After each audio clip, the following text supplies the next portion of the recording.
Muy bien. Pues, si gustan, comenzamos primero con los problemas que no se tratan de flujos, a ver si con cuáles ya comenzaron y avanzaron un poco en ellos. Y lo que les había comentado de comenzar con la explicación de qué tratan los algoritmos de redes de flujos, lo dejemos para el final, ¿no? Porque puede que nos lleve un poco de tiempo, entonces mejor primero avanzamos con los problemas de los temas que ya se han visto en clase. Ok, entonces vamos a iniciar.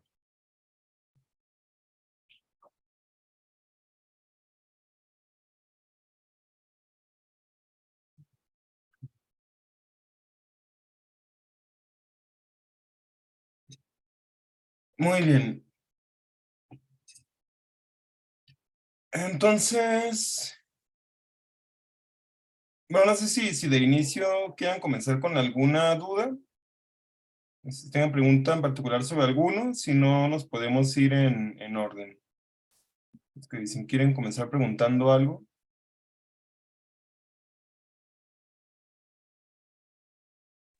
Por mí en orden está bien. Ok, bueno, si nadie dice algo más, vamos a avanzar en orden con los problemas. Ok. Entonces, del problema 1, pues habíamos hablado, bueno, de todos de qué nos estaban pidiendo, ¿no? Y habíamos dicho que acá nos dan este conjunto de n postes grandes que, como tienen dos coordenadas, los podríamos ver como si fuera un conjunto de puntos en el plano. Y en este conjunto de puntos en el plano vamos a tener dos puntos distinguidos que les llamamos PS y PT. Y lo que queremos es ver si va a existir una ruta segura desde PS hasta PT. Bueno, se puede ver en cualquier dirección. No está como tal dirigida la ruta como si fuera una gráfica dirigida. Pero bueno, queremos ver si existe esta ruta segura donde para ir de un poste a otro, queremos que cumpla con una restricción de distancia. Y esa distancia debe encontrarse en un rango entre un valor entero positivo D y 2D. Si cae dentro de ese rango, decimos que es un salto seguro. Ok, entonces queremos ver si existe una secuencia de postes desde PS hasta PT, tal que entre cada uno de ellos, que sea consecutivo, tal que entre dos consecutivos se puede realizar un salto seguro. Ok, y también comentamos que, bueno, esto lo podemos modelar como un problema en gráficas. Sí, en gráficas donde las aristas sí van a tener peso. Ok, entonces, dado ese conjunto de puntos, nosotros podemos construir una gráfica, una gráfica geométrica, es decir, donde los vértices son puntos en el plano que están fijos, y las aristas, en este caso, van a ser los segmentos de recta que los unen. Y en esta gráfica queremos ver si existe justo una trayectoria para llegar desde PS hasta PT. Ok, bueno, primero pregunta, supongamos que la gráfica ya nos la dieran construida. Sí, es decir, que a nosotros ya nos dan todas las aristas que representan saltos que sí son seguros. Si ya tuviéramos esto, ¿qué podríamos utilizar para encontrar esa trayectoria o para ver si existe esa trayectoria?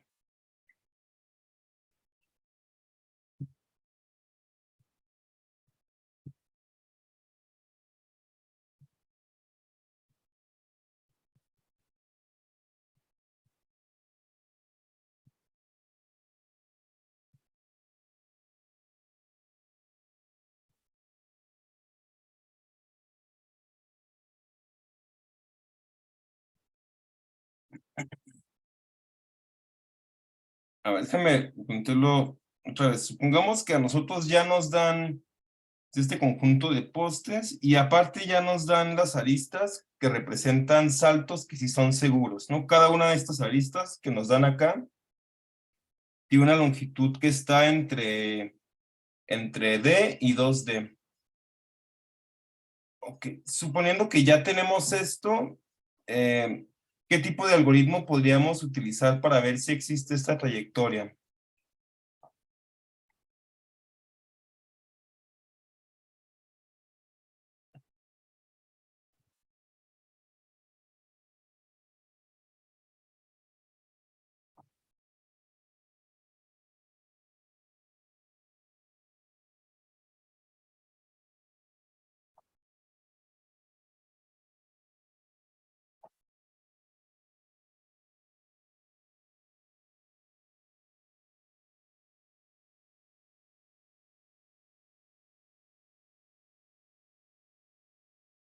Pues es uno de estos algoritmos de flujo, ¿no?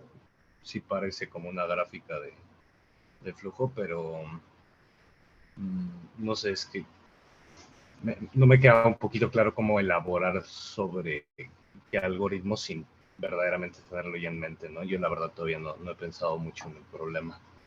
Ok, bueno, cuando hablamos de algoritmos de flujo es porque queremos mandar cierta cantidad de unidades o queremos ver cuál es la máxima cantidad de unidades que pueden llegar por un camino. Si en este caso viéramos esas unidades como los estudiantes que pueden llegar de un poste a otro, en realidad nos interesa encontrar simplemente si puede pasar un solo estudiante, ¿no? Porque en realidad puede pasar uno, luego pasa el siguiente, o sea, estarían pasando uno a la vez. Entonces, en realidad no requerimos ese concepto de flujos porque se nos dirá como cuántos podrían estar pasando al mismo tiempo, cuántas unidades pasan al mismo tiempo sobre una trayectoria. Sí, entonces, en este caso, únicamente requerimos ver si es que existe este camino conexo hasta, desde PS hasta PT. Ok, entonces, acuérdense que habíamos visto en el problema de la tarea pasada de encontrar un ciclo dirigido, utilizábamos un algoritmo de búsqueda, que al final ese algoritmo de búsqueda lo que nos estaba diciendo es si existía una trayectoria dirigida que unía dos vértices, que ahí eran dos vértices cualesquiera, ¿no? Y queríamos ver si existía una trayectoria dirigida que los une. En este caso, queremos ver si existe una trayectoria y ya ni siquiera es dirigida, simplemente queremos ver si existe una trayectoria desde PS hasta PT. Entonces, ¿qué tal si nosotros nos paráramos en este vértice inicial y desde ahí ejecutamos un algoritmo de ese tipo?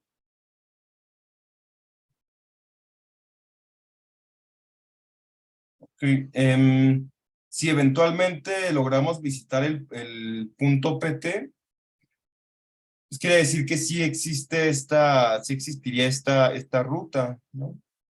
Y bueno, dependiendo de qué tipo de algoritmo de búsqueda usen, podrían recuperarla, pero bueno, en realidad lo que nos está pidiendo el problema es ver si existe la ruta segura, entonces basta con que respondan en afirmativo o en negativo si existe o no existe. Ah, pero no había visto el comentario en el chat de Carmen, que dices que BFS o DFS.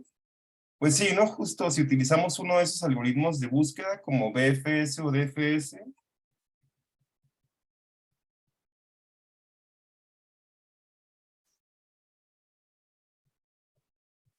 y si la gráfica ya nos la dan o ya la tenemos, donde están todas las aristas que sí representan un salto seguro, pues sí, si empezamos BFS o DFS desde el vértice inicial, eh, y si existe la trayectoria, pues eventualmente tendríamos que llegar a PT con cualquiera de esos dos algoritmos, ¿no? Eso es si la gráfica ya nos la dieran, pero entonces en este problema el punto más delicado sería cómo construir esa gráfica de forma eficiente. Sí, entonces, bueno, si ya nos dan la gráfica, pues basta un algoritmo de búsqueda.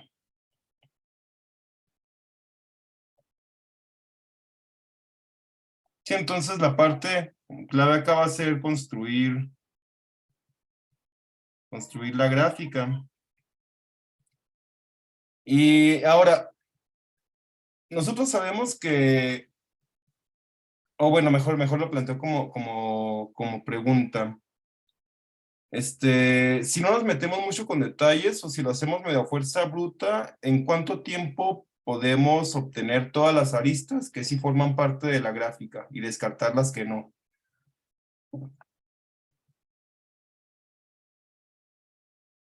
Es decir, si la gráfica tiene n vértices, ¿cuál es la complejidad? Bueno, no, porque eso sería como lo mejor posible, ¿no? Si lo hacemos por fuerza bruta, ¿cuál sería el máximo tiempo para construir el conjunto de aristas?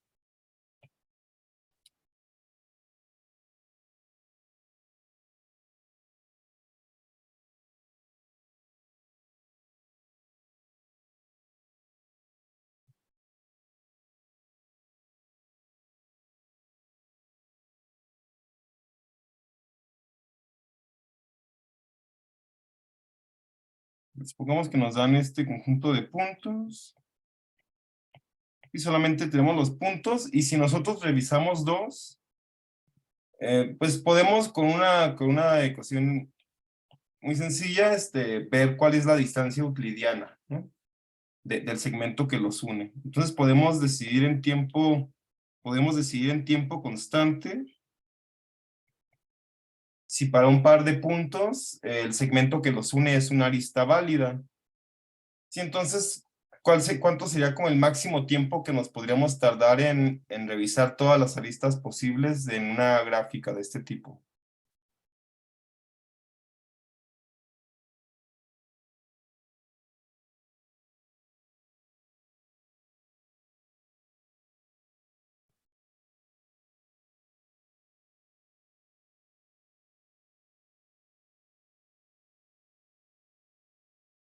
Y bueno, complejidad con respecto a la cantidad de vértices o de puntos que son n.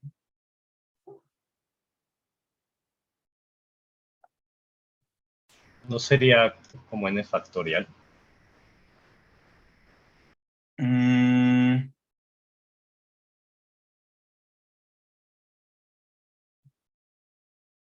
pues es que aquí, siempre las cosas que son como de tipo factorial, son como este problema del vendedor ambulante, pero en ese caso lo que lo vuelve factorial es que aquí en ese problema las posibilidades son todos los caminos posibles, ¿no? O sea, unirlos todos es una permutación, entonces el mejor camino posible es elegir una entre todas las permutaciones posibles del conjunto de puntos, pero en este caso únicamente queremos quedarnos con las aristas que sí son válidas de saltos y las que no son válidas. Sí, entonces, ¿será que tenemos que hacer más, o que tenemos que hacer más esfuerzo que fijarnos en cada punto, y para cada punto fijarnos en todos los demás? Revisar las longitudes de estas aristas y quedarnos únicamente con las que sí cumplen la restricción de longitud. O sea, como que esto sería fuerza bruta en este caso, ¿no? Para cada punto, checar todos los demás.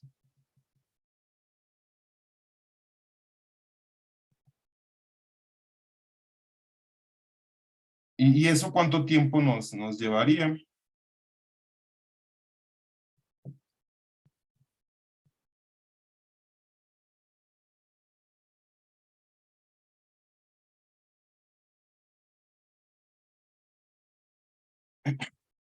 Exacto, sería n cuadrada, ¿no?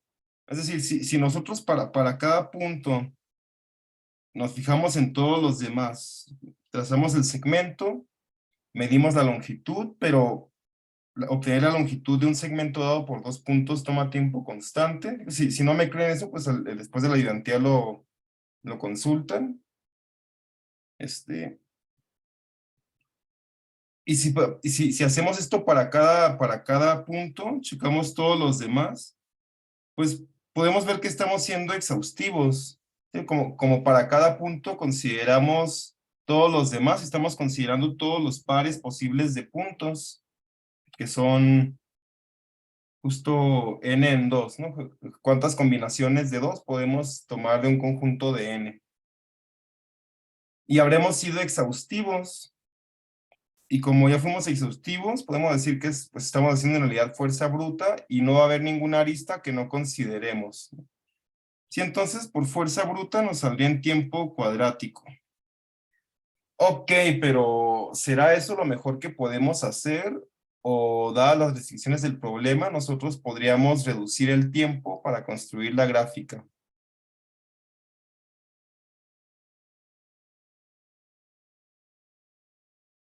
O sea, porque acá puede que estemos fijándonos en muchas aristas que sean muy largas, ¿no?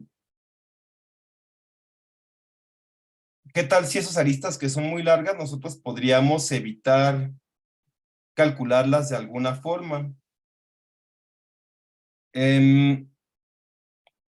Ok, y ya en las clases han visto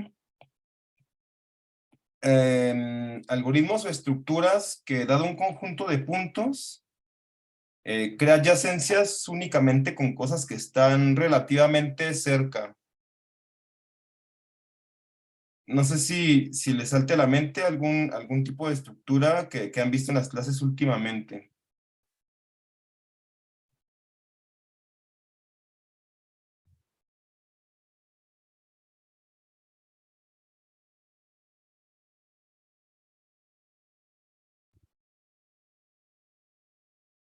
Si comienza con D y termina con el AUNEI, ¿no? Tal vez nosotros podríamos decir, bueno, es que tal vez estamos gastando mucho tiempo en fijarnos en aristas que están muy lejos. ¿Qué tal si tomamos una estructura que se fije en cosas que están cerca y que nosotros ya sabemos que toma menos de tiempo cuadrático calcular?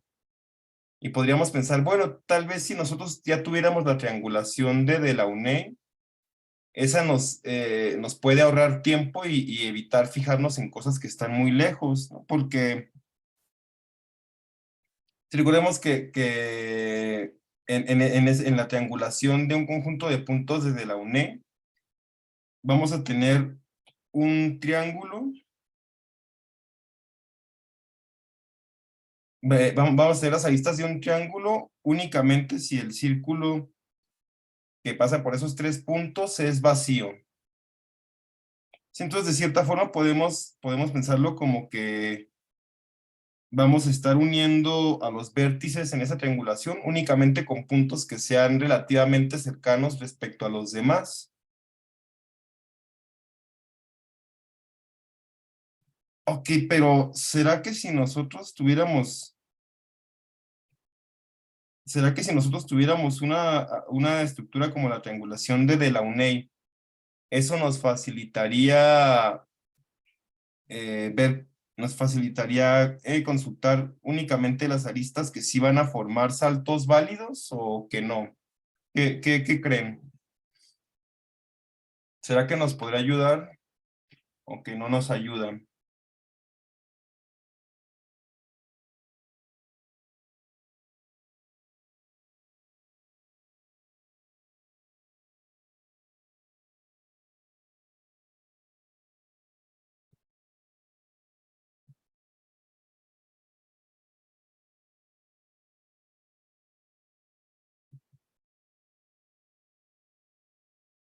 Pues sí reduce la complejidad de la búsqueda, ¿no? Pero como tal, sí, para que fuera como muy efectivo, pues parecería que uno sí requiere una intuición previa de cuál es el camino ya, ¿no? Pero bueno, aún así, sin esa intuición, pues sí estás acortando el número de búsquedas que estás haciendo por cada punto, ¿no? Como comentabas tú, que pues ya es muchísimo.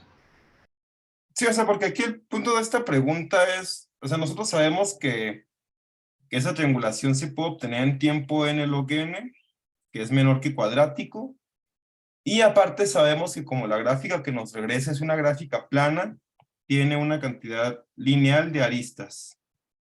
Entonces, si tuviéramos que buscar después el camino entre esta cantidad lineal de aristas, probablemente sería, bueno, ya un algoritmo de búsqueda que tiene complejidad V más C, se convertiría en lineal con respecto al número de vértices, porque ya tenemos una cantidad lineal de aristas acá. Entonces, como que esto sí nos podría ayudar, ¿no?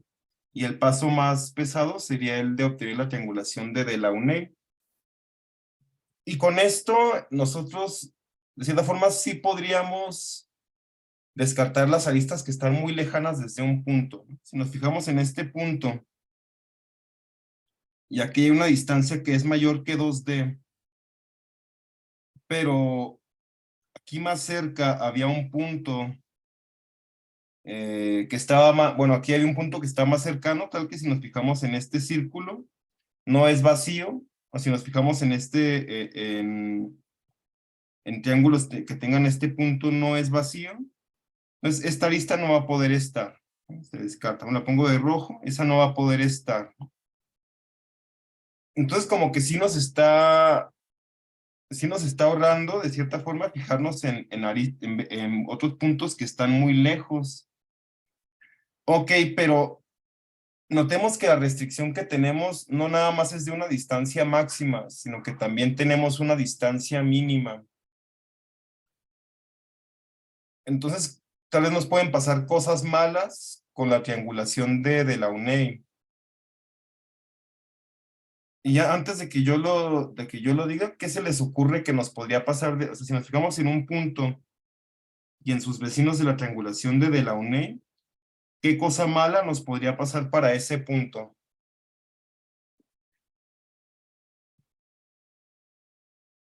Distancia D, distancia 2.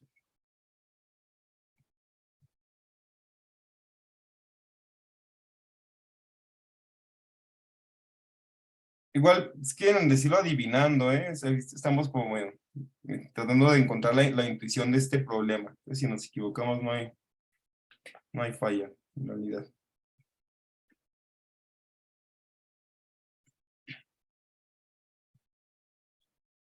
Bueno, pues, si lo que está haciendo de cierta forma la triangulación de Delaunay es unir aristas a los vértices como a sus vecinos más cercanos y estamos dejando de lado los que están más lejos, pues si tenemos mala suerte nos podría pasar que todos los vecinos para un vértice sean aquellos que tengan aristas con longitud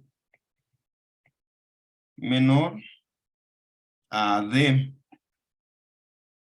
Ok, puede que en la triangulación de la UNEI nos termine para un punto V, como estamos tomando sus vecinos más cercanos, pues puede que las únicas aristas que encontremos en esa triangulación tengan longitud menor que D, pero que aún así sí exista alguna que esté en el rango, pero que por la naturaleza o por la estructura de la triangulación de la UNEI nosotros la podamos ignorar. Entonces, como que no, sí, como que no parece que nos esté funcionando en ese caso, y lo que nos afecta aquí es la restricción de la longitud mínima de los saltos. Sí, o sea, como que la intuición de que de que la triangulación de la UNEI podía ayudarnos a evitar fijarnos en muchos saltos largos, sí funciona, pero podríamos quedarnos con puros saltos cortos que están fuera del rango porque son demasiado cortos, ¿no? Entonces, ay, como que tal vez esto no podría ayudarnos para reducir la complejidad. Y bueno, esto lo platico porque justo la parte de ver que el algoritmo es eficiente es ver si en realidad podemos librarnos del cuadrático o si nosotros podemos argumentar que si no revisamos todos los pares de aristas, puede que nos falte justo una arista una arista VW, que esta era una que teníamos que usar sí o sí para la trayectoria, ¿no? Y que si no revisamos todas, nos pueda faltar esa. ¿Puede ocurrir eso o no? Eso es como de lo que va la pregunta 1. Ya, y ahora sí con más detalle. Hasta acá, ¿qué opinan? ¿Queda, queda más claro en dónde tiene que estar enfocado el análisis o hay algo que no se haya entendido?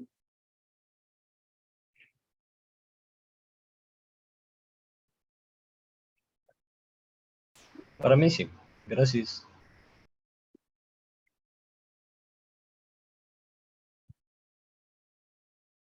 Ok, entonces avanzamos, pues sí, les recomendaría que intentara entonces comenzar a resolver este problema y si se atoran, pues la próxima ayudantía vemos justo en que tratamos de avanzar de donde se hayan atorado. Ok, problema 2. Nos da una gráfica conexa, es decir, que entre cualesquiera dos de puntos existe una trayectoria de aristas que los une. No dirigida, entonces las aristas se pueden recorrer en cualquier dirección. Y queremos ver si existe una arista tal que cuando nosotros la eliminemos, se desconecte la gráfica. Una arista de esas que se conecte como, que se conoce como un puente, o que es una arista de corte, tal que si nosotros la borramos, van a existir vértices entre los cuales no exista ningún camino que las una.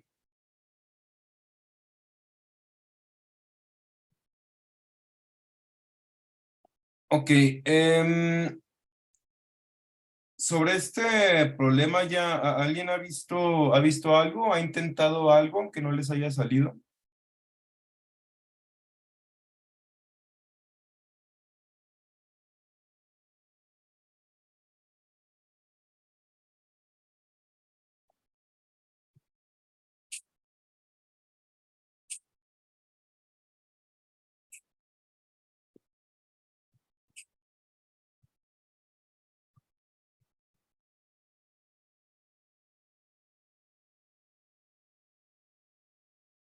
Ok, creo que eso es un no.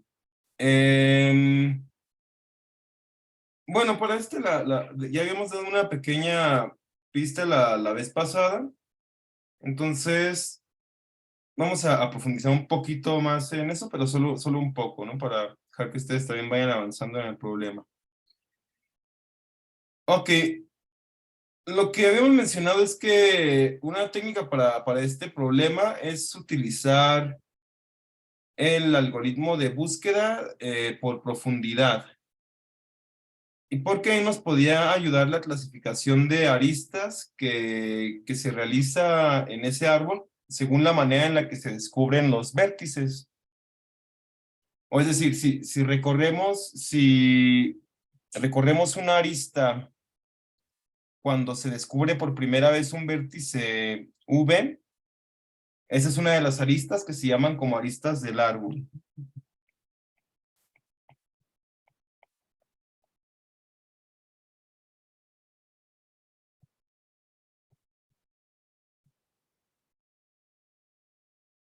Y bueno, en la estructura cuando nosotros corremos el algoritmo de DFS, sobre ese algoritmo hay una estructura que se define que le llaman el árbol de DFS o el DFS tree,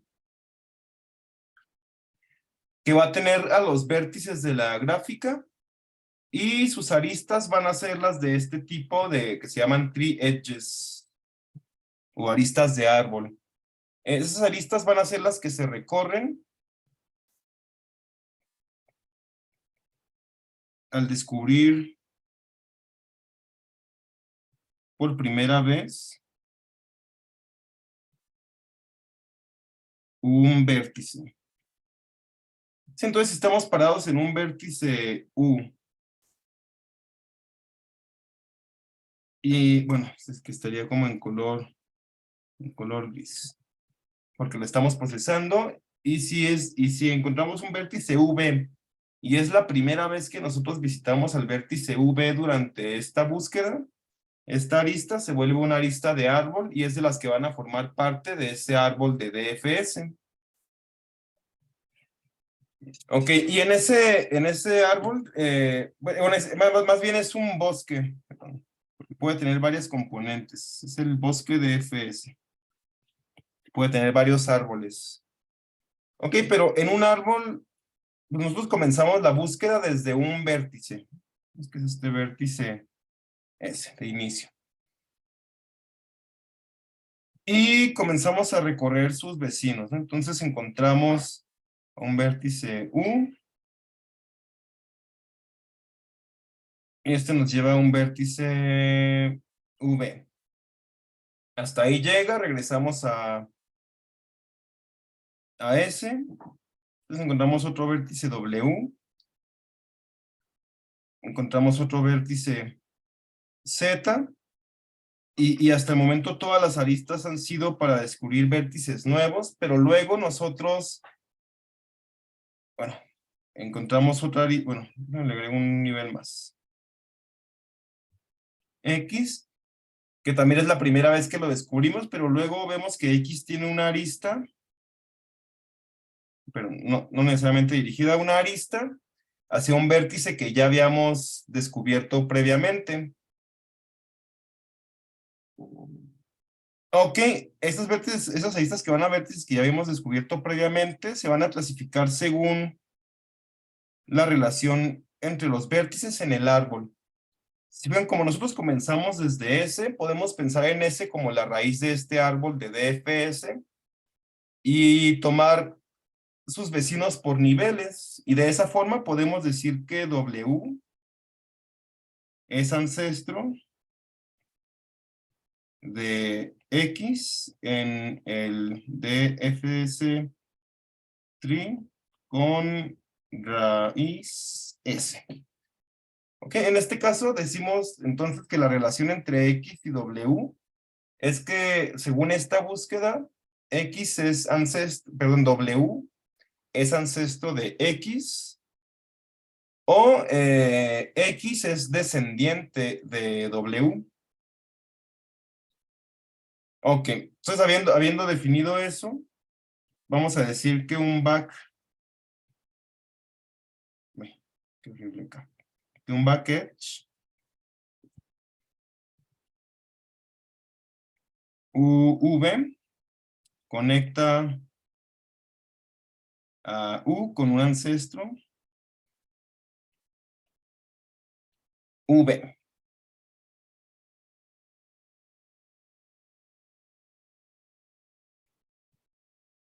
Ok, y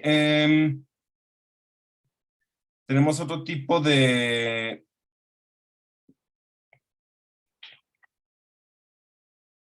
arista que se llama forward o que va hacia adelante, que esta no es tree edge, es decir, va hacia enfrente, pero no es la primera vez, no representa la primera vez que nosotros encontramos a un vértice y conecta con un descendiente. Entonces, por ejemplo,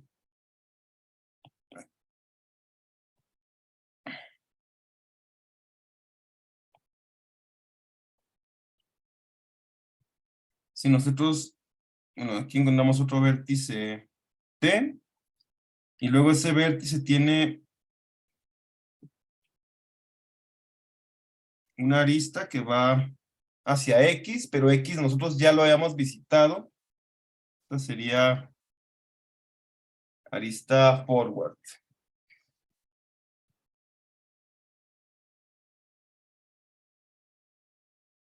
Ah, no, pero...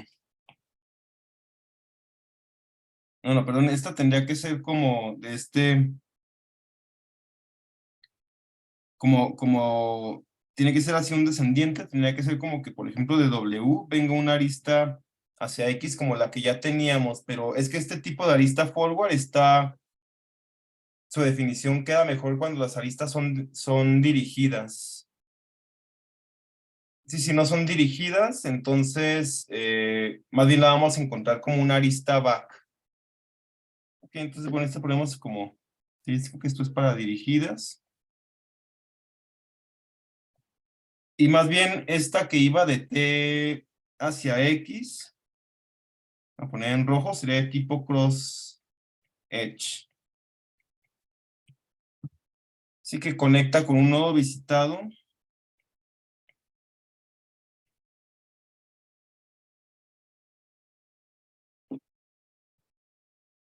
Que no es ancestro.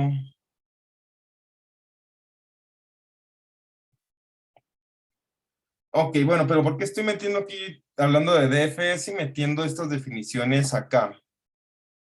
Bueno, suponemos que nosotros estamos realizando nuestra búsqueda.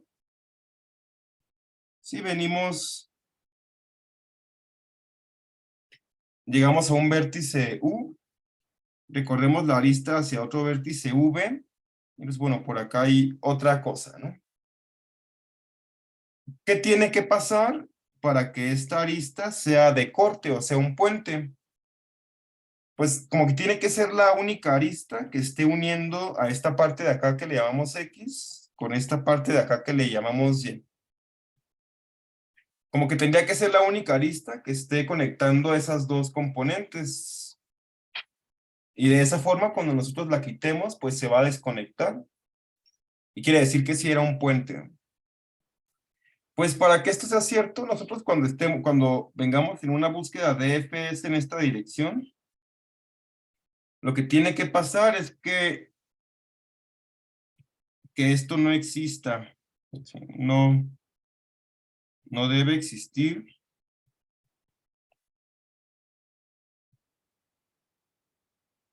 una arista que vaya hacia atrás. ¿Por qué? Porque si existe esa arista que vaya hacia atrás, pues quiere decir que en esta región ya se está formando un ciclo.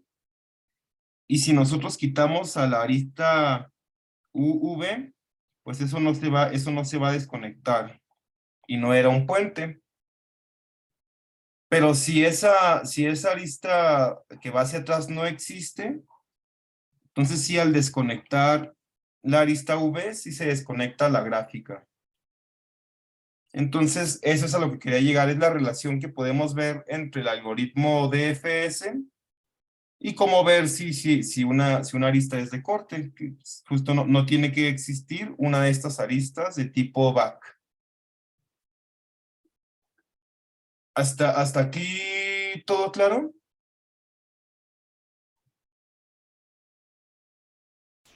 Sí, gracias. Ok, pues entonces aquí a lo que llegamos es que simplemente tenemos que detectar una arista tal que cuando la recorramos y se definan estas como componentes de lo que queda de atrás y lo que queda adelante, no exista una arista, una arista que vaya hacia atrás. Ok, y hay una forma, bueno, voy a llegar hasta lo siguiente y ya después lo seguimos profundizando más. Hay una forma de detectar si una arista, si para una arista existe una de tipo back entre los componentes que definen. Y esto se puede encontrar calculando ciertos valores para cada vértice.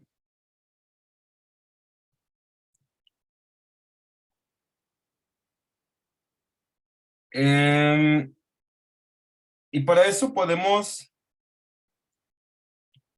definir para cada vértice, ¿no? Podemos definir un valor que está definiendo como el tiempo de entrada o descubrimiento de V. ¿Y a qué me refiero con eso? Nosotros podemos ver las búsquedas como, podemos ver cada iteración como un turno, por así decirlo, como una unidad de tiempo. Entonces, si nosotros iniciamos en este punto S, pues podemos asignarle a S la unidad de tiempo 1. Luego, si fuimos por el camino que va hacia U y B, Este tendría el tiempo, este fue descubierto del tiempo 2, este fue descubierto del tiempo 3, luego W fue descubierto del tiempo 4, Z en el 5 y X en el 6 y T en el 7. Y eso nos estaría diciendo como justo cuál fue el orden en el que lo encontramos. Y eso lo podemos, entonces podemos comparar este valor con otro que vamos a guardar también para cada vértice,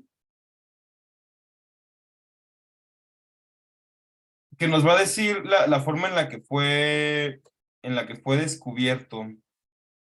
Como si fue, a ver, ¿cómo plantear esto?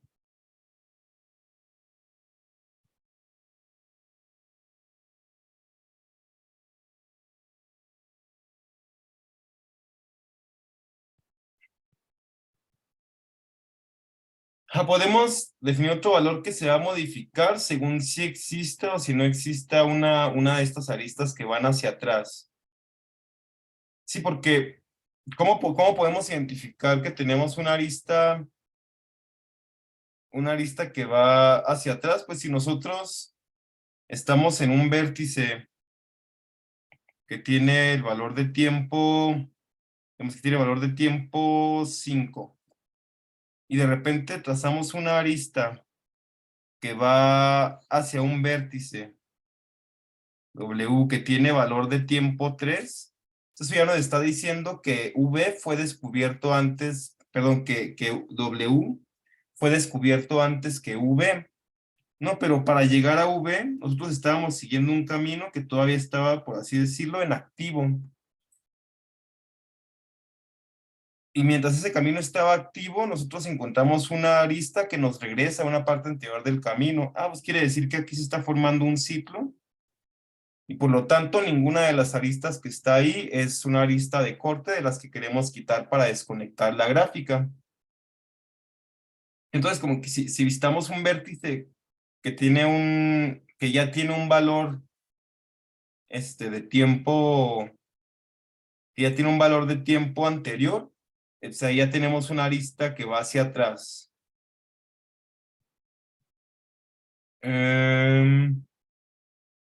Pero bueno, pero para hacerlo de forma eficiente, en realidad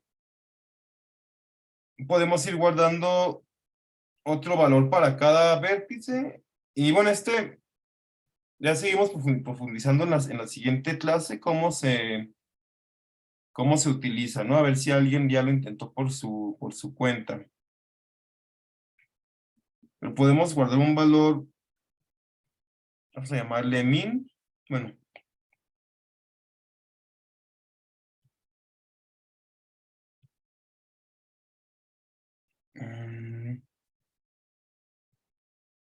Y lo vamos a definir como el mínimo para cada vértice entre, bueno, el tiempo en que se descubrió ese vértice o el tiempo de otro vértice V entre todos los vértices, entre todos los otros vértices de la gráfica, tal que V hacia U es back-edge.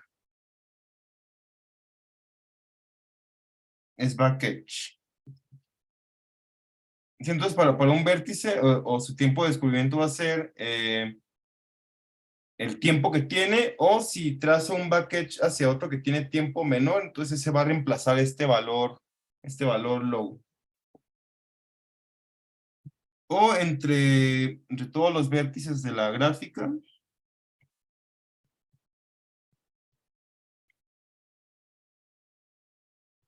tales que tenemos como VU una arista de árbol.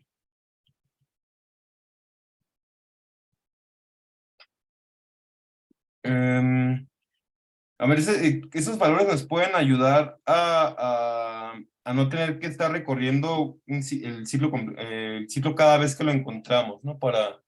No, perdón, sí, nos puede ayudar a que solamente con consultar diferencias de valores para las aristas, bueno, perdón, para los vértices, saber si va a existir o no una arista de tipo back a un descendiente o un ancestro. Em, pero de momento lo dejaré hasta aquí. Si quieren intentar hacer un ejemplo y ver qué nos están diciendo estos valores para encontrar justo cuál es la motivación de definirlos. Pero acá el punto importante sería justo fijarnos en qué está pasando cuando nosotros visitamos un vértice que ya tiene un valor, un tiempo de descubrimiento anterior. Mm,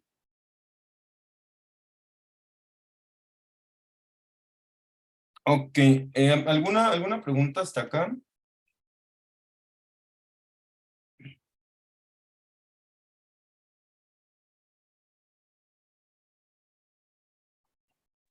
No, todo bien, Estali, gracias. Ok. Y bueno, el siguiente problema es este de que nos dan un conjunto, bueno, que da un conjunto de puntos en el plano. Podemos definir una gráfica que se llama gráfica de Gabriel. Y en esa, bueno, tenemos puntos en el plano. Y entre dos puntos va a existir una gráfica, perdón, una arista. Sí, solo sí. El círculo cuyo diámetro es el segmento que tiene como extremos esos dos puntos, está vacío. Es decir, que no tiene ningún otro punto del conjunto. Si esto se cumple, esa sí va a ser una arista de la gráfica de Gabriel.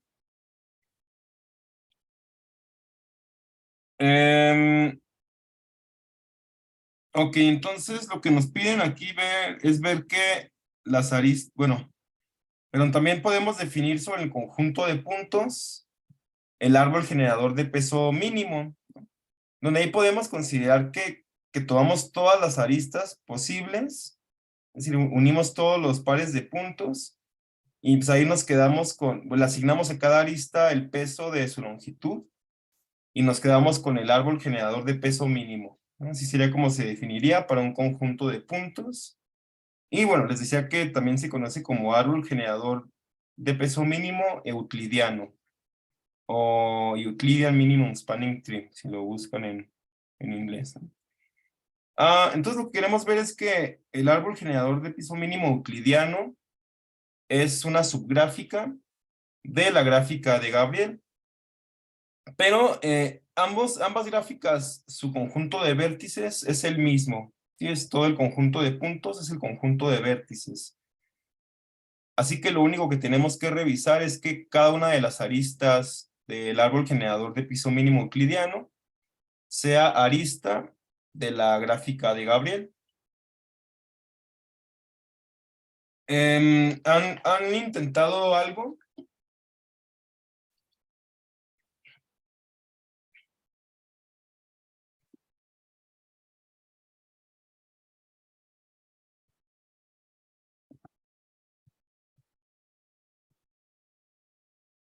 Em,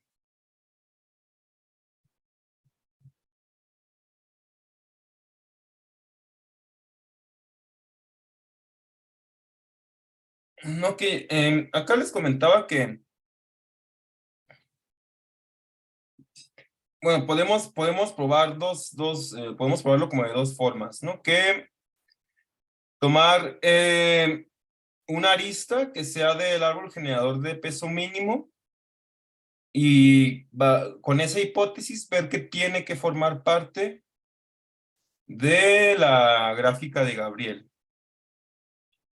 O por otro lado, podemos tomar una arista, decir que no está en la gráfica de Gabriel y con esa hipótesis demostrar que no puede ser parte del árbol generador de peso mínimo. Ok, ¿qué herramientas podrían sernos útiles acá? Entonces, digamos que podríamos hacer algo de este estilo, así como sea en una arista del árbol generador de peso mínimo. Bueno, del conjunto de aristas de esto. El árbol generador de peso mínimo. del conjunto S. Ok. Y podríamos, si lo intentáramos por contradicción, por ejemplo, podríamos suponer que E no es arista de Gabriel. Eso, pues, si lo quisiéramos hacer por contradicción.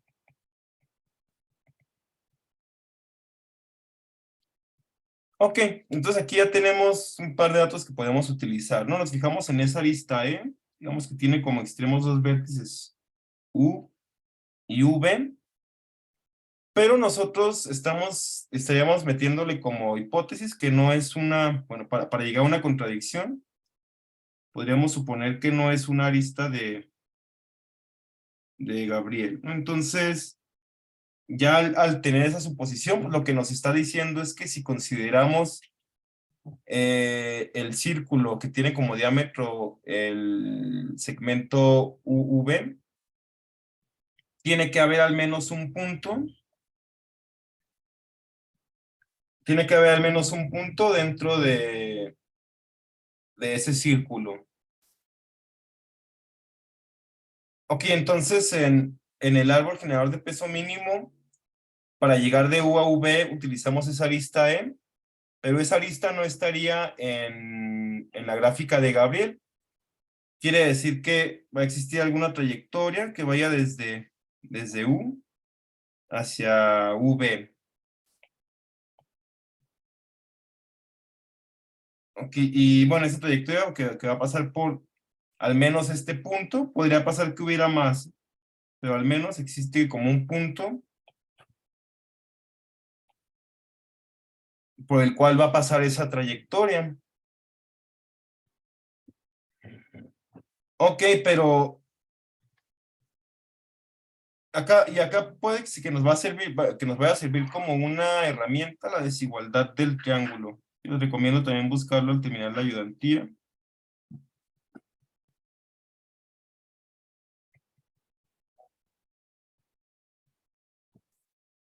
Que bueno, simplemente nos dice que si tomamos un triángulo, la longitud de cualquiera de sus lados es menor o igual que la suma de las otras dos longitudes, donde la igualdad se cumple únicamente en el caso de generado, donde el tercer punto caiga en ese segmento.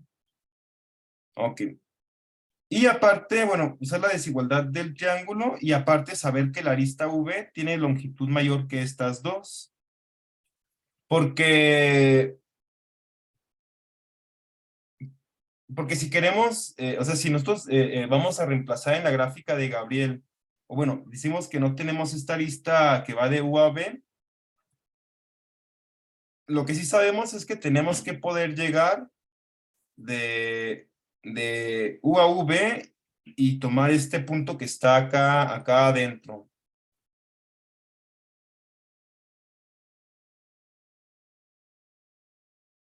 Sí, pero entonces en la gráfica, en el árbol generador euclidiano, está esta arista de acá, pero también de alguna forma tenemos que tocar a este punto de aquí. Sí, entonces como que está esa y tal vez esté una de estas o esté otra, ¿no? Entonces, ¿qué está pasando ahí con las longitudes? Como que ahí podríamos llegar a que, bueno, ahí tenemos que llegar a que entonces no tendríamos una arista que era del árbol generador de peso mínimo euclidiano.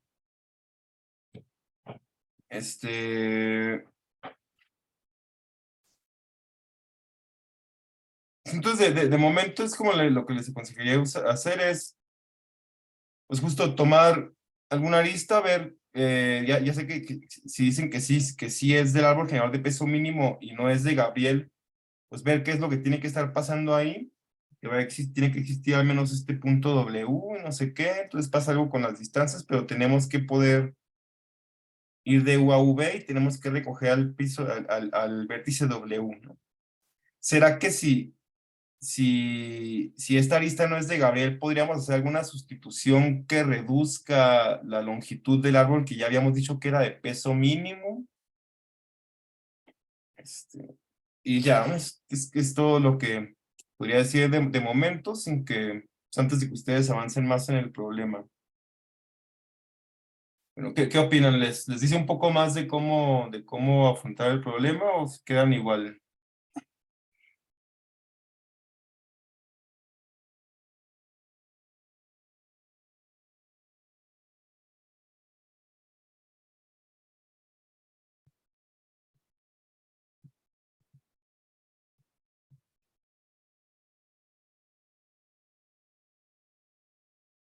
Ok. Em, bueno, para el 4 no sé en realidad, no tengo en realidad mucho que decir a menos que tengan alguna duda. Se está, bueno, me parece que está muy sencillo, pero si alguien no ha leyado ese, pues podemos discutirlo. Sí, el de los árboles de expresiones.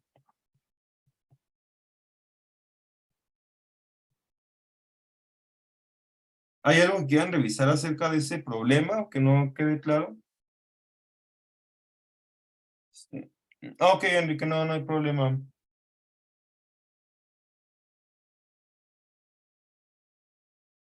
Para los demás sí funciona bien el audio. Sí me escucho. Claro, también tiene algún problema.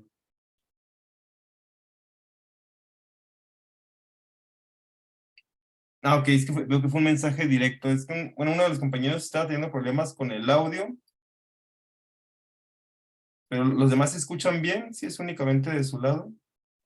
Sí, ¿te escuchas bien? Ok, perfecto. Ok. Si hay algo que quieran checar del problema 4 o está claro para todos.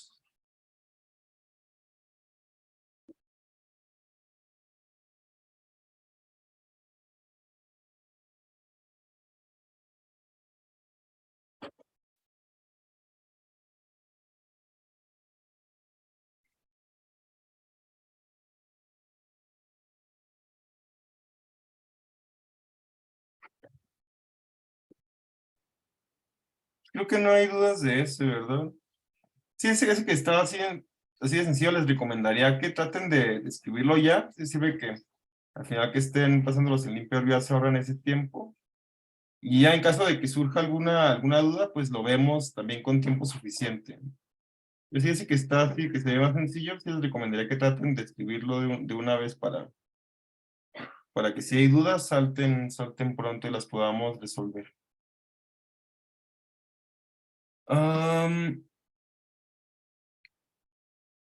Y bueno, yo creo que, o sea, podemos hablar ya de los otros problemas, bueno, tratar de dar pistas también del 5 al 8, pero creo que sería también saturarlos de información y que convendría que comiencen a resolver estos 4 problemas antes de avanzar a los otros.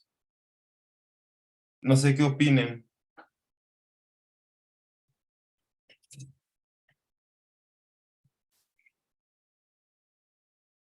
O si hay algo que no les quede claro para poder empezar con alguno de ellos, podríamos verlo, pero creo que ya avanzar un poco más ahorita no tiene tanto caso, ¿no? Entonces, bueno, mi propuesta quería hablarles un poco, darles una introducción a los algoritmos de flujos, sí, que es más bien el tema y no en particular el problema 6 y 7. Les hablaría más en general sobre el tema de algoritmos de flujos y un poco sobre el algoritmo Ford-Fulkerson. Y chances sí, ya si lo ven esta semana, se vuelve un poquito más ligero el tema en clase y ya podemos avanzar para la próxima ayudantía en esos problemas. ¿Qué dicen? ¿Está bien o quieren checar algo de los otros problemas? Ok. Bueno, regreso en tres minutos. Si quieren ir por un café o algo, si tienen que ir al baño, podemos aprovechar. Entonces regresamos a las 11. Regresamos a las 11:15, ¿va? Y para hablar un poco de flujos. Ok, entonces regresamos en un momento.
Ok, vamos a continuar.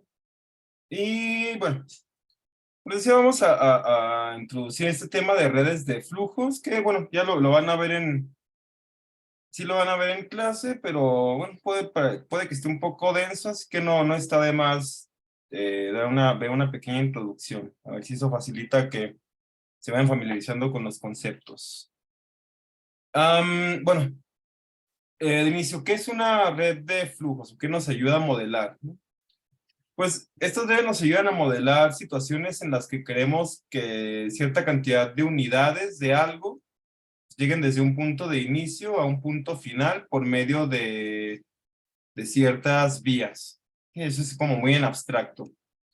Por ejemplo, si tenemos una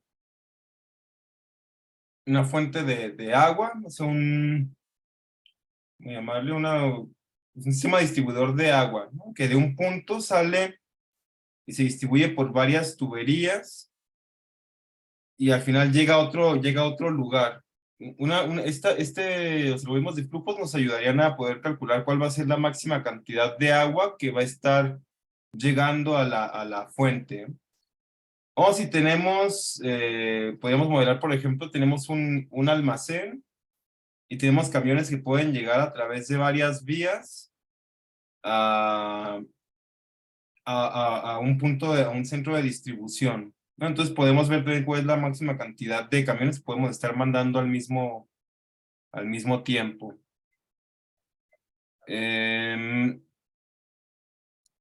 O si queremos medir el flujo a través de una red eléctrica, ¿no? ¿Cuál va a ser la máxima cantidad de flujo eléctrico que vamos a estar pudiendo mandar a través de esa red? Y tomando en cuenta pues, las partes en las que se une y se separa. Sí, bueno, a grandes rasgos, eso es lo que ese tipo de problemas que estaríamos modelando con estas redes de flujos.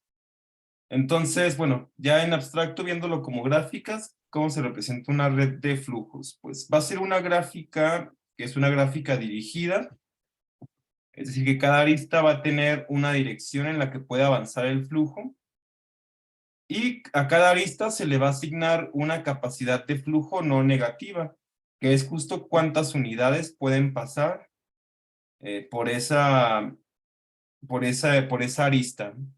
Bueno, estas unidades las estamos viendo como por unidades de flujo por unidad de tiempo.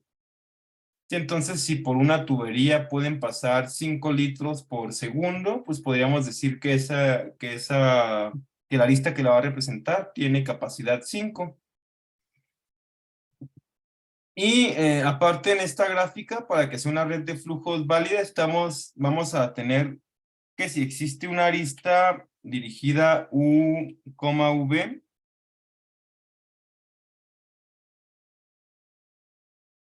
entonces no va a existir la arista que va en dirección opuesta.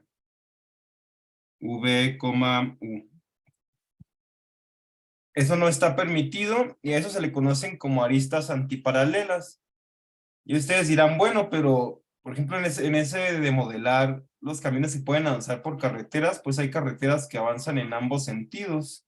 Ah, bueno, no se preocupen porque hay formas de poder modelar esto. Por ejemplo, si nosotros quisiéramos modelar el camino de ida y vuelta, para que se mantenga esta propiedad de que no hay aristas antiparalelas, podríamos simplemente dividir la arista de abajo y cambiarla por 2, agregando un vértice nuevo. Y ya con eso estamos representando que se puede avanzar en ambas direcciones, pero ya no tenemos aristas antiparalelas, que son los dos arcos entre el mismo par de vértices. Ok. Y bueno, cuando una arista no esté presente en la gráfica, pues simplemente podemos asumir que tiene capacidad 0.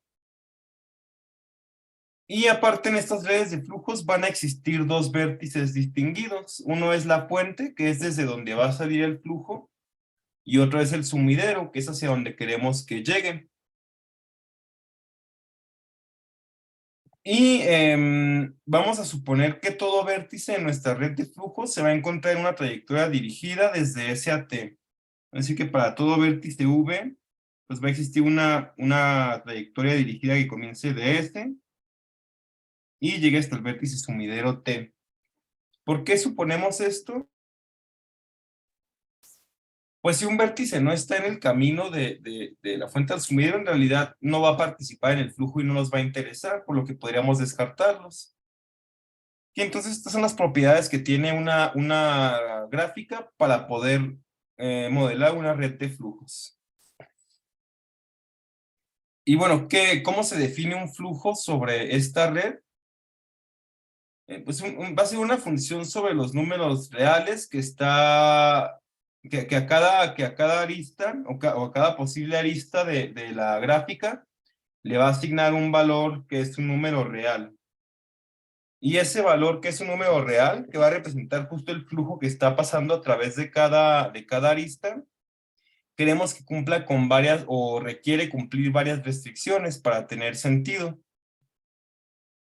La primera es la restricción de capacidad, ¿no? O sea, para cada arista, el flujo máximo que puede pasar a través de ella, pues es menor o igual a su capacidad. Si el flujo por una arista no puede exceder su capacidad. Y eso se ve muy evidente porque existe esta restricción. Otra restricción es la conservación del flujo. Esta se aplica a los vértices y nos dice que el flujo que entra a un vértice tiene que ser igual al flujo que sale. Sí, no se nos pueden estar perdiendo unidades ahí en un vértice, ¿no?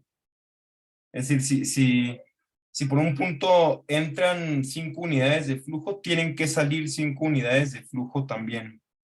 O sea, esto porque tenemos un vértice V, pues puede que existan varias aristas que están aquí entrando y varias que salen, pero la suma de flujo de las que entran tiene que ser igual a la suma del flujo de las que salen.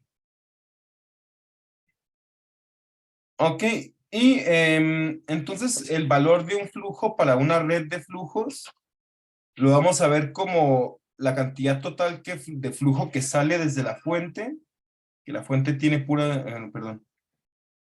La cantidad total de flujo que sale desde la fuente menos el flujo que regresa de las aristas que van en dirección contraria.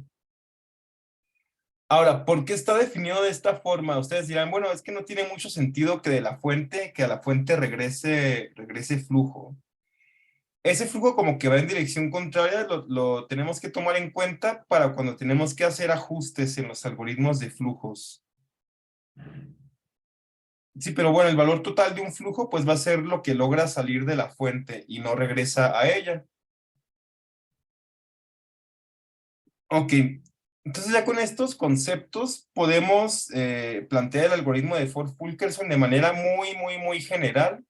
Y bueno, todavía faltan algunos conceptos de definir de la siguiente forma. El flujo inicial, cuando iniciamos el algoritmo, el flujo es de 0.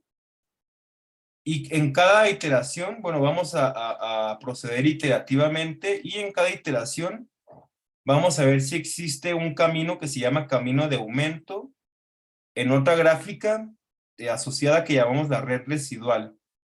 Y si sí existe un camino de aumento, pues vamos a aumentar el flujo a lo largo de ese camino de aumento. Sí, sé que ahorita no tiene mucho sentido lo que estoy diciendo, pero bueno, vamos a definir qué es la red residual y qué es un camino de aumento en esa red residual. Ok, como vamos a estar trabajando por iteraciones, vamos a utilizar una estructura que nos va a dar la manera en la que podemos ir aumentando el flujo en cada iteración. Y esto lo vamos a representar mediante unas capacidades residuales de aristas, ¿sí? Unas capacidades que les llamamos capacidades residuales, que de cierta forma están representando el flujo que todavía no sería posible mandar, como la capacidad que nos queda en una arista para mandar más flujo a través de ella. Y en esta red residual va a haber aristas que corresponden a aristas que están en la gráfica original, en la red de flujos original, y otras que no necesariamente están en esta red, pero que nos van a ayudar para hacer ajustes. Entonces vamos a ver esto en un ejemplo en específico, y aquí vamos a ir definiendo el resto de los conceptos que nos faltan. Entonces consideremos esta red de flujos. Bueno, primero veamos que sí es una red que sí puede ser una red de flujos válida.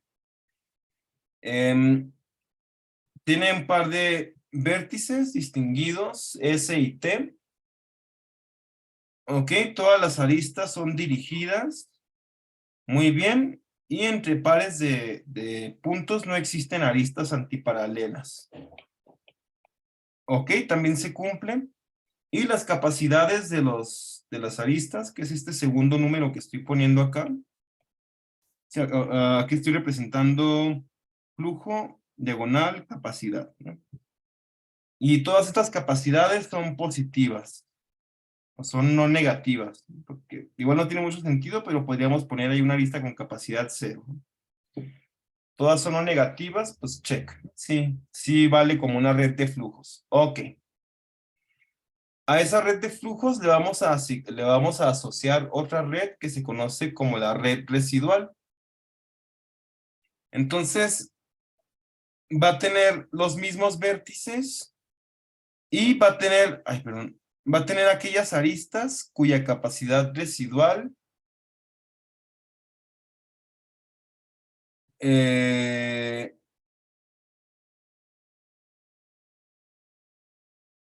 sea mayor o igual a 0.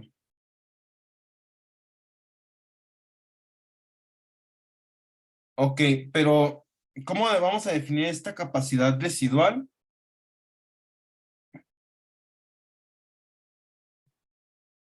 Bueno, esta capacidad residual va a estar definida en...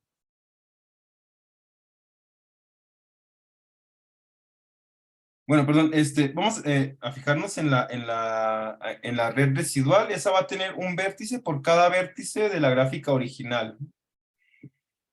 Pero aquí sí vamos a considerar como las aristas que van en ambas direcciones.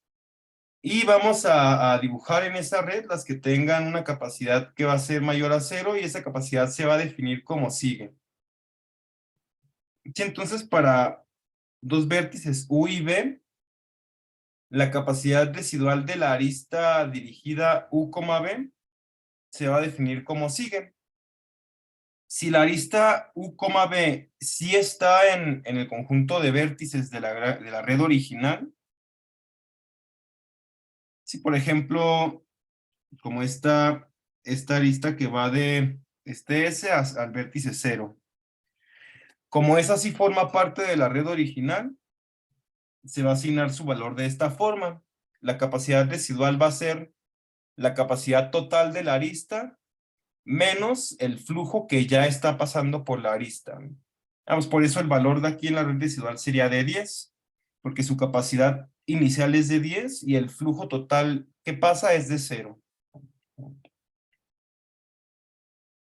Ok. Y para las aristas que van en dirección, para las aristas que van en dirección contraria, sí, como esta arista de aquí que va de 0 a S, su valor va a ser el flujo que está pasando a través de la arista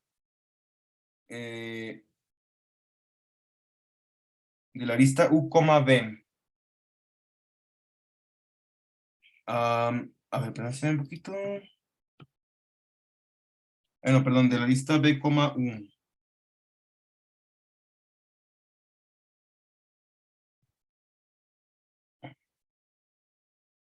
Sí, es decir, esta arista que va aquí en dirección contraria, también la vamos a dibujar, pero su valor va a ser el flujo que va en la arista original.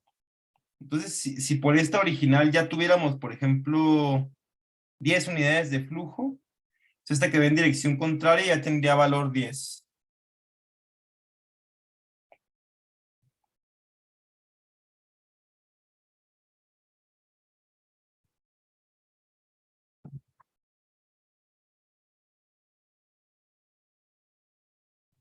Ok.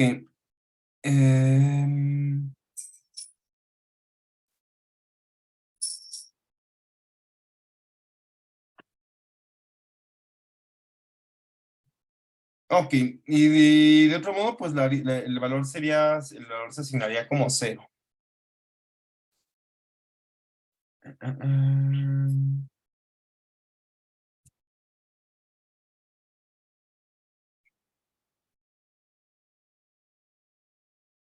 Bueno, pero no solamente puede pasar que la arista sí esté n o que no esté n, ¿no?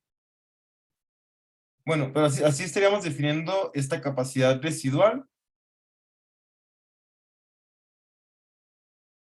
Y las aristas que van a formar parte de la red residual, ese conjunto le llamamos CDF, pues va a ser el subconjunto del... El subconjunto del producto cartesiano del conjunto de vértices, es decir, de todos los pares posibles de vértices, aquellos que tienen capacidad residual mayor a 0. Es decir, aquí al inicio solamente tendríamos las aristas azules dibujadas ahí en la red residual. Las que están como rojo todavía no estarían ahí porque tienen valor 0. Solamente las puse ahí dibujadas para que se note que pueden estar ahí después, ¿no? Ok, entonces, hasta el momento esta sería la definición de la red residual. No van a ser, tienen los mismos vértices que la red normal y van a tener las aristas con capacidad residual positiva, donde la capacidad residual se define de esta forma. Si la arista sí está en la red original, pues la capacidad residual es la capacidad menos el flujo.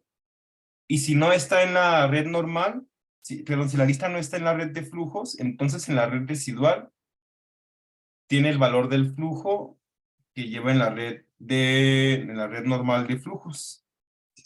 Ok. Pero bueno, cómo funciona el algoritmo?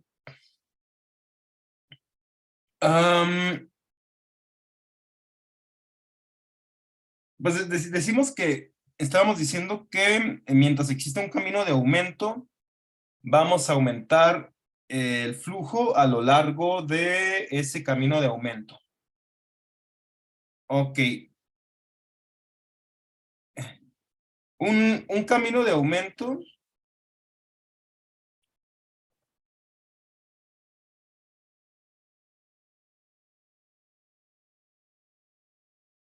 no hace otra cosa que una trayectoria dirigida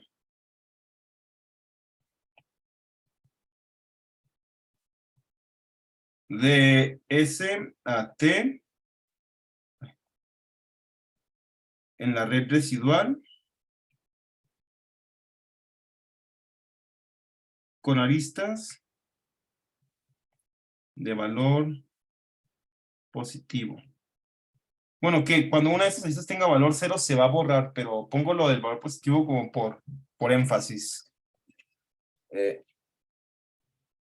Entonces, un camino de aumento va a ser simplemente una trayectoria dirigida en esta red residual.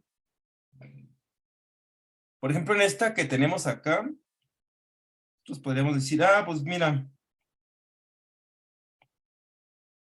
si yo desde mi punto S corro el algoritmo DFS, el algoritmo de búsqueda, podría encontrar esta trayectoria.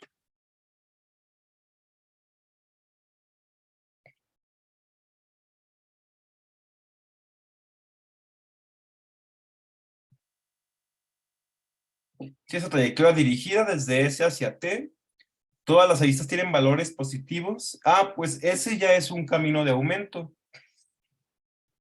Y es un camino de aumento que tiene cuello de botella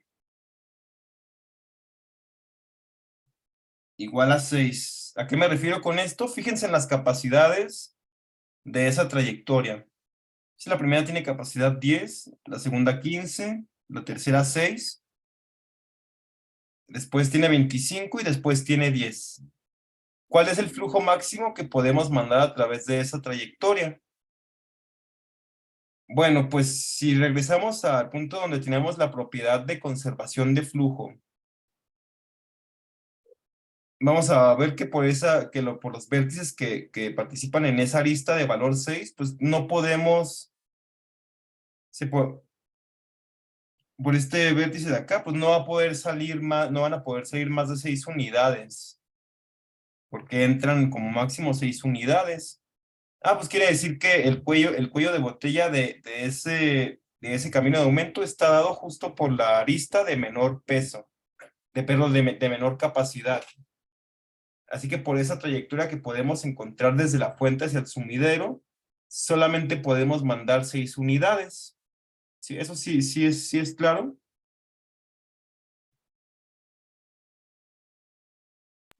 Sí, sí, es claro. Genial.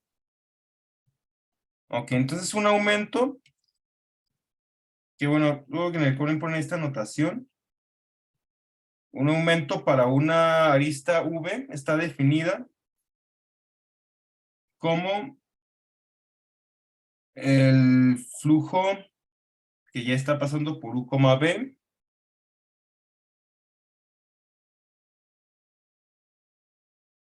sí, más el flujo residual de U, B menos el flujo residual, lo que está regresando por B, U en la red residual. Si V está en la gráfica original y 0 de otro modo. A ver, pero ¿qué estamos diciendo acá? No se preocupen, miren, aquí lo único que estamos diciendo es que para cada una de las aristas que participan en esa trayectoria, ¿cómo vamos a aumentar el flujo? Sí, entonces,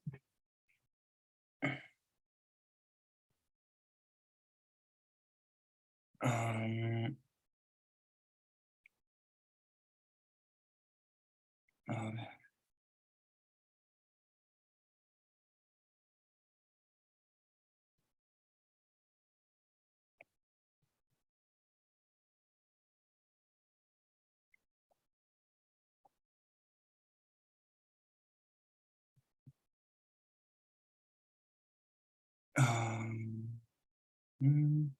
ok.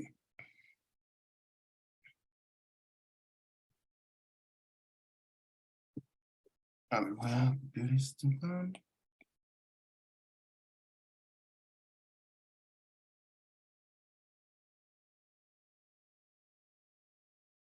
Y esto más abajo.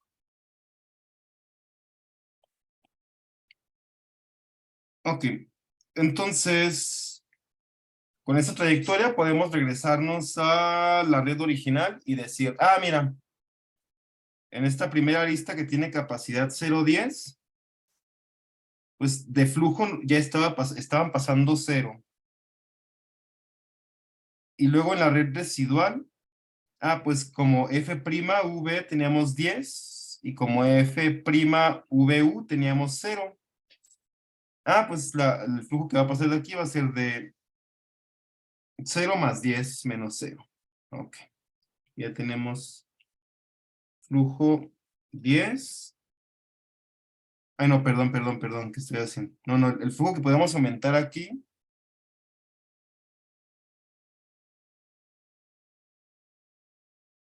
Ajá, el que podemos aumentar aquí es el del cuello de botella.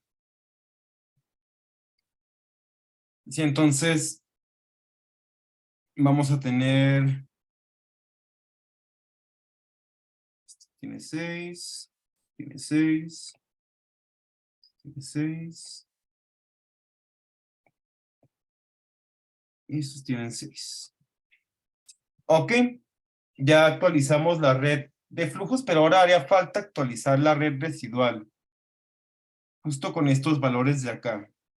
Si la arista está en E, entonces capacidad menos flujo. Y si no está en E, entonces es el flujo. Ok. Entonces la que sí viene en dirección.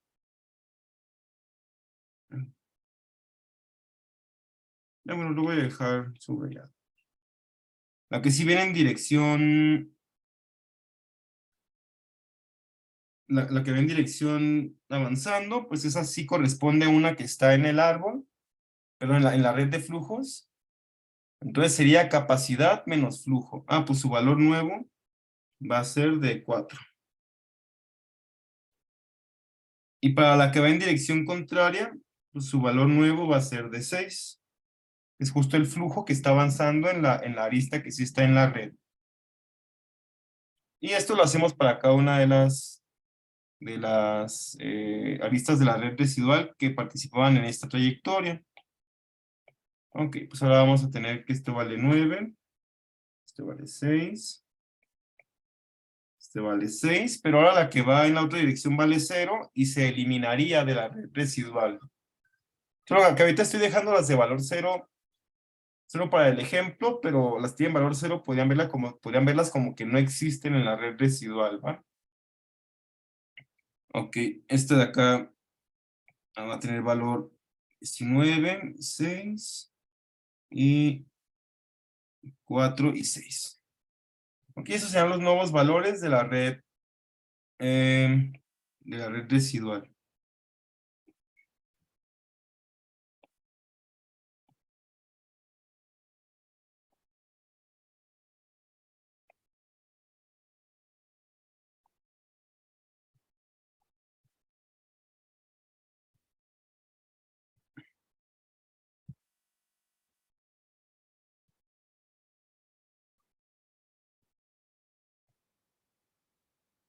Cero, 4, 6, 6, 6, 6 y 6. Ok. Y aquí repetiríamos en el paso principal del algoritmo. ¿Cuál es? Pues mientras exista un camino de aumento, aumentamos el flujo a través de ese camino. Volvemos a correr búsqueda de profundidad desde nuestro vértice S en la red residual, perdón, en la residual. Y bueno, podemos encontrar una trayectoria que se ve como esta.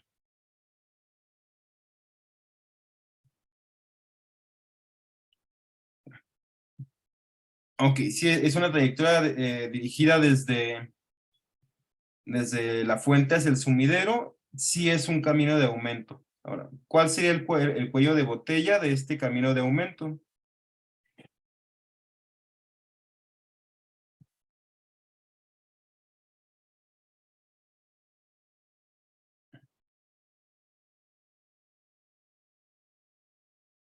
Sí, exacto, sería 4.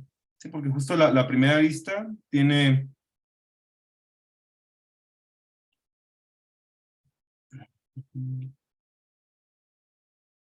¿Ver esto?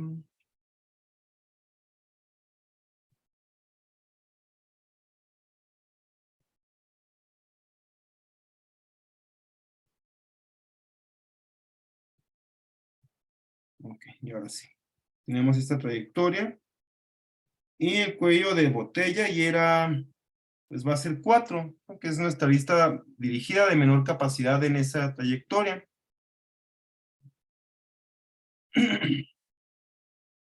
Ok, pues... Ay. Quiere decir que por esa, es que si nos volteamos a la red residual, podemos mandar 4 unidades a través de esa trayectoria. Pues quiere decir que ahora aquí tenemos 10 unidades. O sea, aquí tenemos 10 unidades y aquí tenemos 4 unidades. Ok, y luego en la red residual, ¿qué vamos a tener?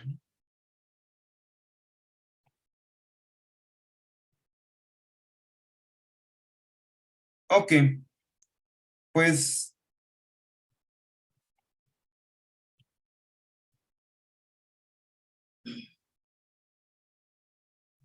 Sí, ahora ya están pasando 10 unidades por esta arista. Entonces, ahora capacidad menos flujo, pues tiene 0. La siguiente tiene capacidad 15 y están pasando 10 unidades, pues le van a quedar 5 y a esta le quedan 6. Y ahora, ¿cuántas unidades están pasando por esta arista en dirección contraria? Pues 10, 10 y 4.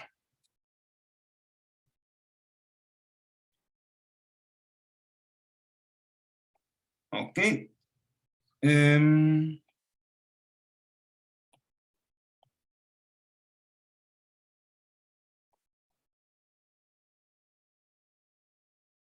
y regresamos al paso principal del algoritmo, que es, pues mientras exista un camino de aumento, aumentar la capacidad del flujo. Ok.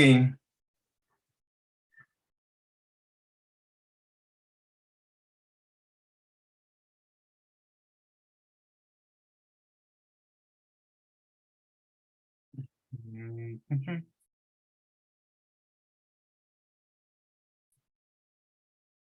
Y bueno, dirán, pero ¿por qué estamos poniendo las aristas que van en dirección contraria, no? ¿De qué nos ayuda eso? Eso nos va a ayudar a hacer correcciones. Si nosotros estamos aumentando el flujo, como si encontramos el primer camino que encontremos y por ahí mandamos todo el flujo que podamos. Eso puede provocarnos ciertas fallas, porque puede que estemos mandando flujo por un camino por el que no nos convenía, porque estamos saturando una parte por la que podríamos mandar más flujo de otra forma. Entonces va a haber ocasiones en las que haga falta cancelar un flujo que ya estábamos mandando, porque eso nos va a permitir después aumentar el flujo nuevamente. Y justo lo que nos va a ayudar a cancelar estas unidades de flujo van a ser las aristas que van en dirección contraria. ¿Y esto por qué no? Si se fijan, aquí está pasando algo, aquí está pasando algo interesante con esta arista que va en diagonal. Fíjense que si nosotros mandamos flujo por esa arista que va en diagonal, el flujo que pasa por aquí va a empezar a saturar esta arista con 6 unidades. Pero eso nos haría entonces que de esta arista que está acá, solamente le podamos mandar 4 unidades más. Quiere decir que el flujo total que estaría saliendo de eso sería 10 más 4, 14. Pero ¿qué tal si existe un flujo en el que podemos mandar 10 unidades también desde acá y entonces tenemos flujo total de 20? Ah, pues vamos a ver que lo que nos va a ayudar a poder encontrar esto es la cancelación de esa arista en diagonal que está en medio. ¿Por qué? Pues fíjense que si buscamos una trayectoria dirigida desde S hacia T, también es válido utilizar las aristas que puse de guinda, siempre y cuando tengan valor mayor a 0. Ah, pues podría pasar que nosotros encontremos justo esta trayectoria dirigida.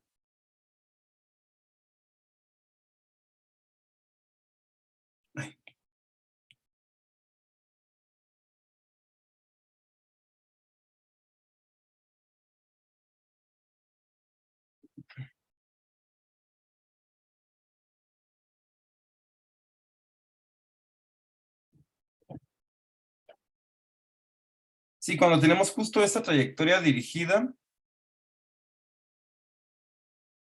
que tiene cuello de botella 6,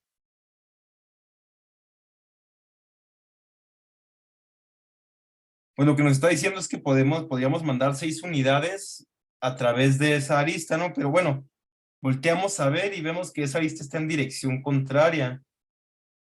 Sí, en realidad no podríamos mandar flujo que vaya en esta dirección.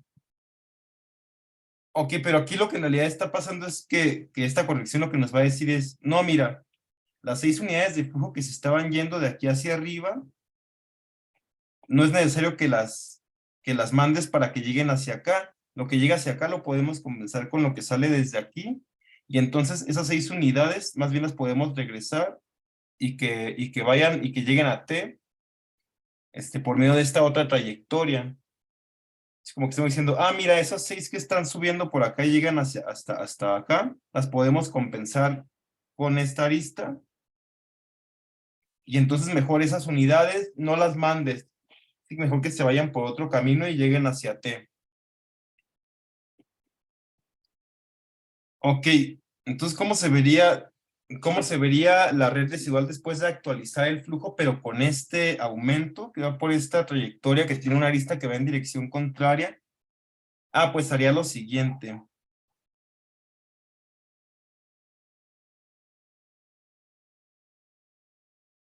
Sí, ahora, a ver, alcanza a ver todo. Ok, pues ahora este vértice de acá que tenía capacidad, vamos a poner ahora de verde, capacidad, perdón, que tenía flujo 0, ahora va a tener flujo 6. Ok, pero ahora esta arista que tenía 6 en dirección hacia arriba, ahora va a tener 0. Y este que entra hacia T por abajo, ahora va a tener 10. ¿Sí? Entonces, si se fijan, ¿qué hizo la cancelación? Pues lo que hizo fue que las unidades que estaban fluyendo hacia acá, las reemplazamos por las que salen desde S, y ahora esos 6 ya se pueden ir por abajo y llegar al sumidero. Entonces cancelamos las 6 unidades que pasaban por ahí porque nos convenía que no se fueran por ahí, que siguieran derecho por el camino de abajo.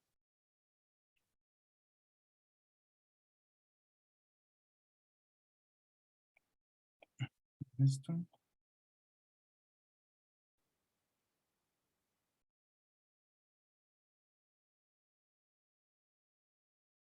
Sí, entonces, ¿cómo quedaría ahora nuestra red residual? Bueno, ahora por aquí van 4 y regresan 6. Sí, ahora se van a cambiar y otra vez regresan 6 o su capacidad residual es de 6 de la cadena en dirección contraria y estamos pasando a ser unidades de flujo. Y acá abajo vamos a tener que quedan 0 unidades de capacidad porque ya están pasando 10 de flujo.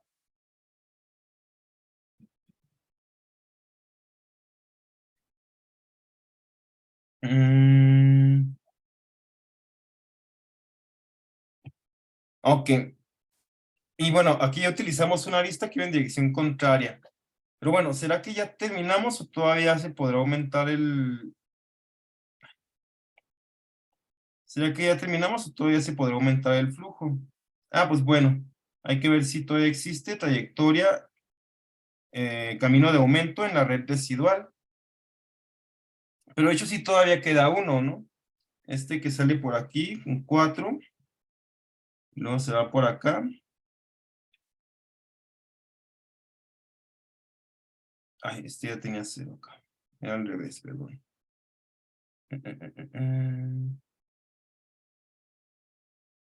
Ah, no, sí, sí.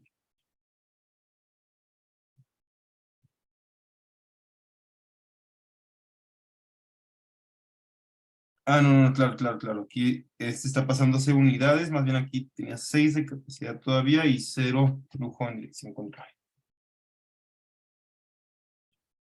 Entonces podemos encontrar esta trayectoria, que recuerden, esta lista como tiene valor 0, esta en medio, esta no está. Ok, pero si encontramos un camino de aumento de valor 4, con cuello de botella 4, quiere decir que podemos aumentar nuestra gráfica. Ahora por acá van a pasar 10 unidades, 10 unidades y 10 unidades. ¿Y cómo se va a ver nuestra red residual?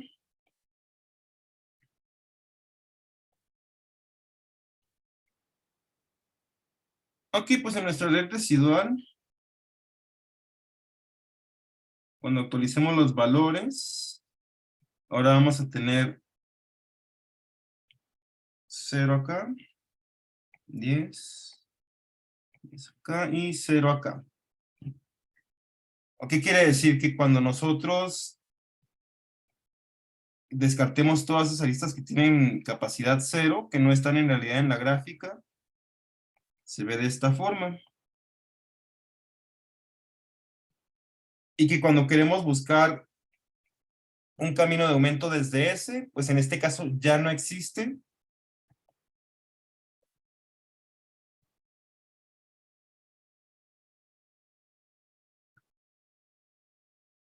Por lo tanto, ya no podemos aumentar el flujo y ya tenemos un flujo máximo. Ok, esto sería como tal el algoritmo. Y luego hay hay otro concepto que no he introducido, que es el del conjunto de corte mínimo. Sí, un corte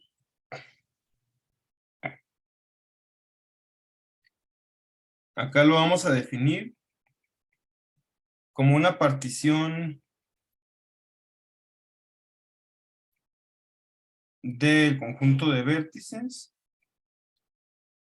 en conjuntos S y T menos, perdón, y T igual a B menos S, tal que la fuente está en uno de los conjuntos, en particular decimos que en S, y el sumidero está en el otro. Ok, y el flujo neto para una gráfica, pero para una red de flujos, va a estar definido, o el flujo neto como el flujo neto, perdón, entre un corte de una gráfica, es decir, el flujo que está pasando desde un lado hacia el otro lado del corte, va a estar definido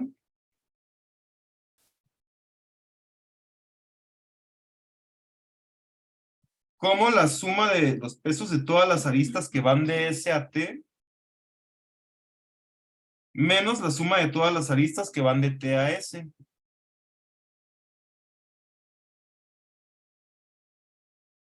En T, las aristas V, U. Ese sería el flujo neto que pasa a través de un corte.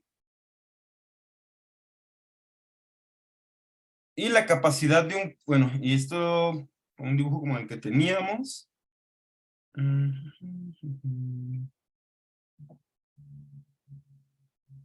Más o menos como el que teníamos.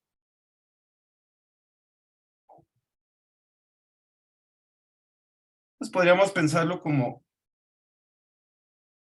esas aristas que están en el medio podrían ser un conjunto de corte, que si las quitamos dividan en una parte S y en otra parte T.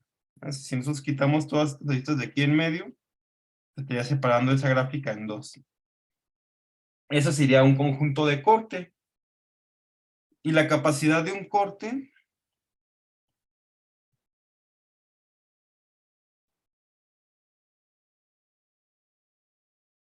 denotada CDST, donde S y T son las particiones del corte, pues sería la capacidad de todas las aristas que van de un vértice en S a uno en T.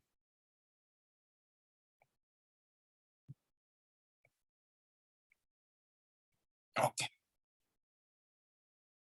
Y bueno, y se define como el corte mínimo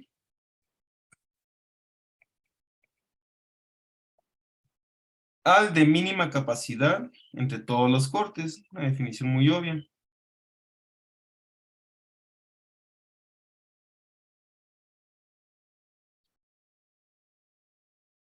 Bueno, pues hay un resultado que nos dice que el valor de un flujo máximo en una red es igual a la capacidad de un corte mínimo en esa red. Sí, como de cierta forma es como un cuello de botella, pero ya en la red completa. Ese concepto del corte mínimo. Sí, entonces, bueno, eso es justo ese teorema de corte, el teorema de flujo máximo y corte mínimo, si lo pueden encontrar.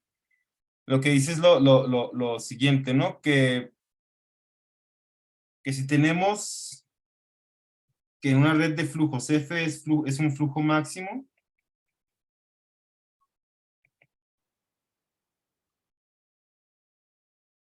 eso es equivalente a que en la red residual no existen caminos de aumentos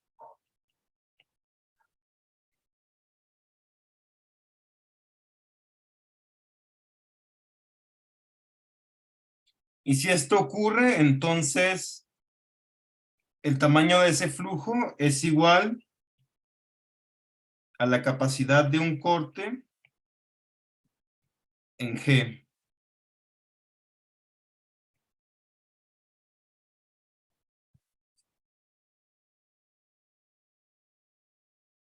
Ok, entonces...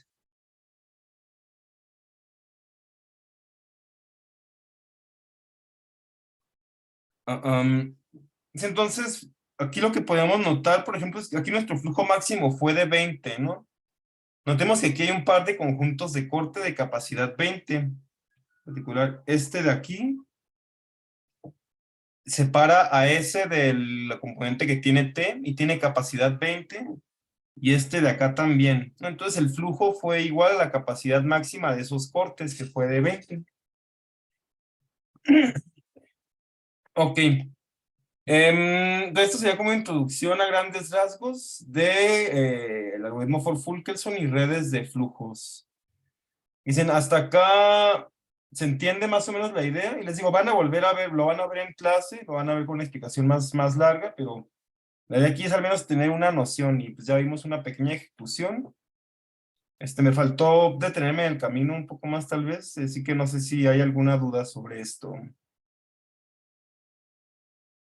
Bueno, sería normal que quedaran todavía algunas dudas, pero más bien lo importante es si se entiende la noción de cómo funcionan estos algoritmos de flujo, en particular este de Ford-Fulkerson, o hay algo que quisieran que repitiera, podemos hacerlo sin problema, ¿eh?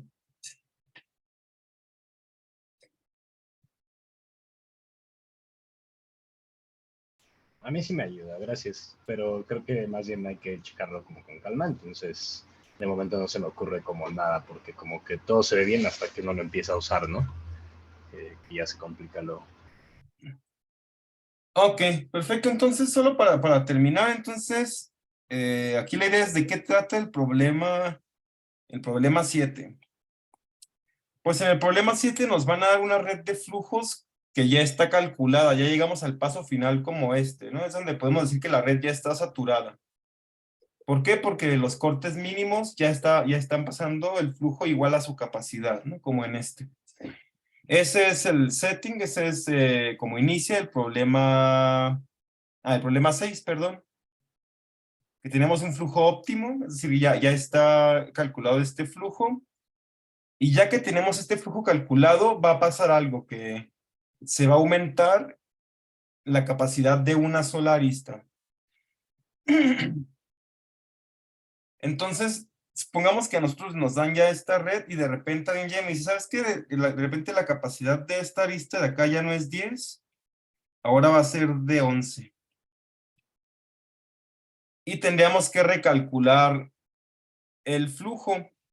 Notemos que la complejidad que nos dan es n más e, o sea que es igual a v más e, que es la misma capacidad que tiene, perdón, que es la misma complejidad que tienen los algoritmos de búsqueda, que justo pues utilizamos un algoritmo de búsqueda para encontrar un camino en la red residual, ¿no? Entonces, ya resumiendo, en el camino 6, en el inciso A, sabemos que como el flujo ya es óptimo en la red residual, ya no hay un camino, ya se ve como de esta forma. Pues lo que queremos es ver si al aumentar la capacidad de una arista y actualizar los valores de capacidades residuales, de pronto aparece una trayectoria por acá que nos permita aumentar el flujo. ¿Sí? Si al aumentar la capacidad de una arista, de repente aparece una trayectoria de aumento, un camino de aumento en la red residual. Ese es el inciso A. Y el inciso B, o sea, tenemos de nuevo un flujo y que ya está calculado, pero de repente nos dicen, ¿sabes qué? Esta arista por la que están pasando 10 unidades, ya nada más van a poder pasar 9. Ok, entonces tenemos que hacer la actualización para ver si el flujo se mantiene o permanece igual. Creo que si le quitamos una unidad a esta arista, pues como que sí se ve que el flujo tiene que bajar, ¿no? Pero si le quitamos una unidad a esta arista que no estaba saturada, no va a pasar nada. Ok, bueno, creo que